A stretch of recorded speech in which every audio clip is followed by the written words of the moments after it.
আমার একটা সাইকেল আছে, এটা ইংলিশে আই হ্যাভ আ সাইকেল বলতেই পারি।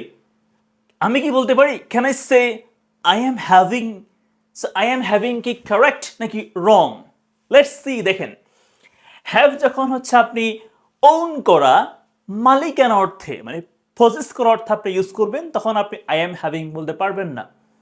You can not say I am having a cycle.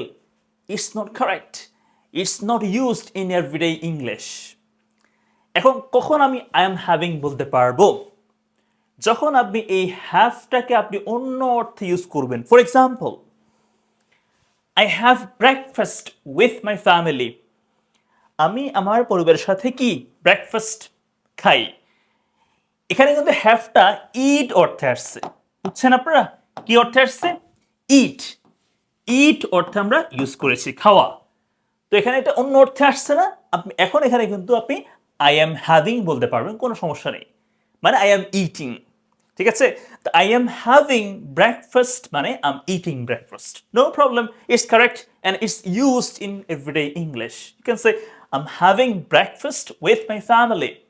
এরপর দেখেন, I have good time in the village.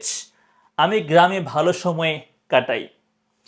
এখন এখানে কিন্তু হ্যাভটা মূলত থাকা মানে ওন করার অর্থে আমরা ইউজ করছি না। আমরা এখানে কি অর্থে ইউজ করছি?